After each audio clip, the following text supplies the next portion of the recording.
Assalamualaikum warahmatullahi wabarakatuh. Perkenalkan, nama saya Erika Andriani dari kelas TE 1B.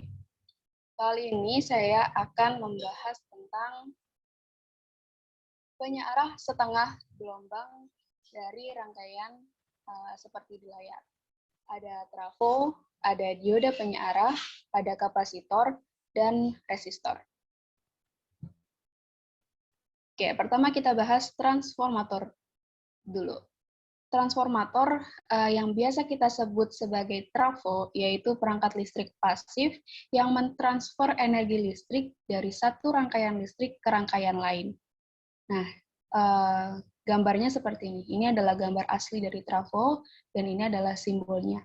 Kalau misalnya kita bikin rangkaian di aplikasi, nah ini simbol trafo seperti ini.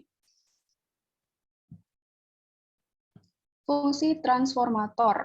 Umumnya, fungsi trafo itu adalah untuk meningkatkan tegangan AC rendah pada arus tinggi atau mengurangi tegangan AC tinggi pada arus rendah. Ini yang biasa kita sebut dengan step up dan step down. Di lain itu, ada 3 fungsi trafo lainnya. Yang pertama adalah sebagai distribusi dan transmisi listrik, yaitu pendistribusian jarak terlalu jauh akan terjadi drop tegangan. Maka dari itu, perlu menaikkan tegangan sebelum distribusi dan transmisi listrik.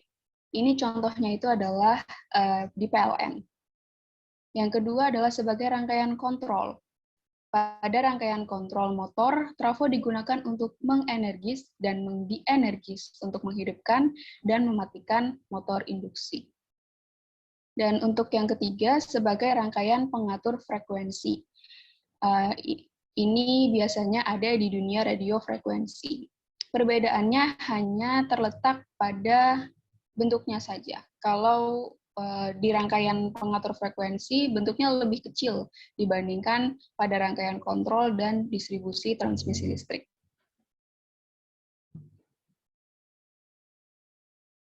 Lanjut ke jenis transformator. Ada 2, yaitu trafo step up dan step down. Nah, perbedaannya bisa kita lihat di sini. Kalau trafo step up, dia menaikkan tegangan. Sedangkan yang step down, dia menurunkan tegangan. Jumlah lilitan kumparan primer di trafo step up itu lebih kecil dibandingkan sekunder. Kalau di trafo step down, jumlah lilitan kumparannya itu lebih besar daripada sekunder. Tegangan primer di trafo step up lebih kecil daripada sekunder, sedangkan di trafo step down, tegangan primernya itu lebih besar daripada sekunder. Dan yang terakhir adalah kuat arus. Kuat arus primer di trafo step up itu lebih besar daripada di sekunder, sedangkan di trafo step down, kuat arus primernya itu lebih kecil daripada sekunder. Nah, dioda penyearah tadi dalam rangkaian yang di awal tadi ada dioda. Nah, dioda penyearah ini merupakan dioda dengan konstruksi pertemuan P dan N, atau biasa kita sebut dengan PN junction.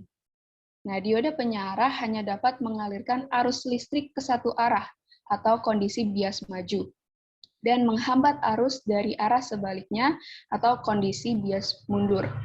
Karena di dalam dioda terdapat junction, di mana semikonduktor tipe P dan tipe N itu bertemu.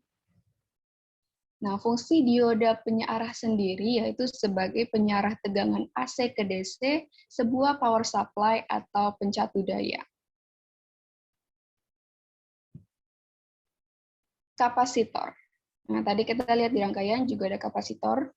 Kapasitor itu sendiri adalah komponen listrik yang digunakan untuk menyimpan muatan listrik. Lalu fungsi kapasitor di penyearah setengah gelombang itu apa gitu ya? Nah, fungsi kapasitor penyearah setengah gelombang yaitu sebagai filter untuk menekan ripple yang terjadi dari proses penyearah gelombang AC. Jadi ini adalah untuk penyaringan sinyal gelombang inputnya. Nah, ini ada rangkaian dengan kapasitor. Nanti bisa kita lihat sinyal gelombang yang dikeluarkan oleh oskiloskop. Oke, kita lihat. Nah, ini adalah rangkaian yang tadi di awal kita buat di aplikasi Proteus. Kita lihat keluaran dari osiloskop. Nah, ini keluarannya. Sinyal gelombang yang berwarna kuning ini adalah sinyal gelombang input, yaitu yang diatur di channel A. Dan sinyal gelombang warna biru ini adalah sinyal gelombang output yang diatur di channel B.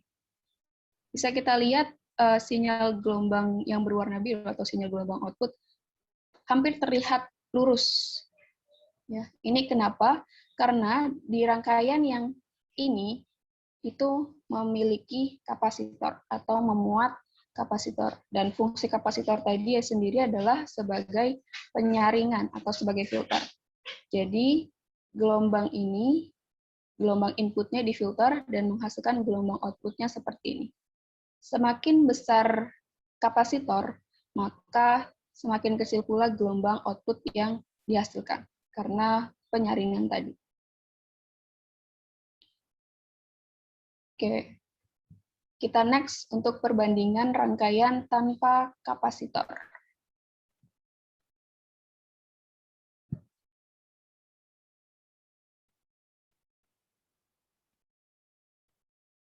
Nah, ini rangkaian tanpa kapasitor.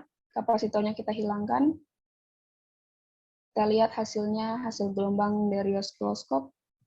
Nah, ini ya, hasil gelombang sinyal gelombang outputnya berbeda dari yang dengan menggunakan kapasitor tadi. Lebih terlihat. Karena kenapa? Karena tidak ada penyaringan atau tidak ada pemfilteran dari sinyal input menuju sinyal output seperti itu. Nah, bisa dikatakan kalau tanpa kapasitor ini adalah sinyal gelombang outputnya itu setengah dari sinyal gelombang input yang tadi dari AC ini menuju DC. Oke, mungkin hanya itu yang dapat saya sampaikan. Kurang lebihnya mohon maaf. Terima kasih. Wassalamualaikum warahmatullahi wabarakatuh.